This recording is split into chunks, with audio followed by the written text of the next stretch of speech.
Hello, my name is Aaron Weiss, and I live in the town of Poughkeepsie.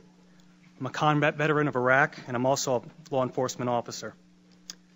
I attended the Public Safety Committee's last meeting in regards to this resolution, but I didn't say anything because I wanted to hear what everyone else had to say. And I heard some shocking things from some people and some legislators.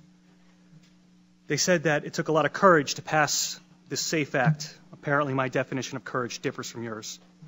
You see, if it was really so courageous a bill and it took so much courage to pass it, then why was it done in the middle of the night when no one could see it or read it?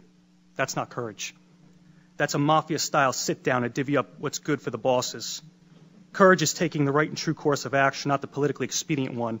And anyone who is proud of this law must also be proud of the Patriot Act, the TSA, imprisoning Japanese citizens in World War II, since all these actions were spurred on by emotional fear and rammed through in the name of public safety.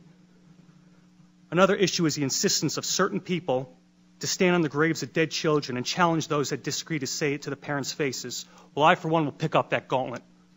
First off, why is dead children your battle cry? You didn't say anything about the hundreds of Chicago children being killed, and for some reason you only scream when it happens to wealthy white ones. And yes, I will say to anyone's face, my right is more important than your dead, because I fought for it firsthand. I washed the blood of my friends out of my Humvee, and I picked up their mangled bodies, and I fought day in and day out. I did more things that you people can't imagine. So yeah, my right trumps your dead. I earned it in blood.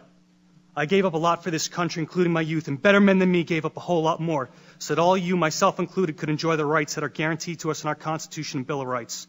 And we didn't go through all that to come back home and watch the surrender of what we fought for happen based on the demented actions of a couple madmen.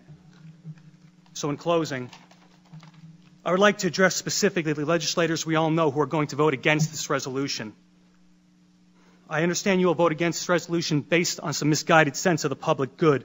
However, as a law enforcement officer, I'm curious to know about your true resolve. Since voting to take away someone's rights is totally different than being asked to enforce it, I want you to consider this. If you support the SAFE Act so wholeheartedly, are you willing to stand with law enforcement members and lead from the front to enforcement? And what I mean by that is if a constituent of yours feels so alienated by this law and the manner in which it was passed that they refuse to comply with it, are you willing to stack up on their front door and go in first? I bet if a clause was in this bill that required you, the elected leadership, our elected leaders, to go in the door first, I bet you would not be so steadfast.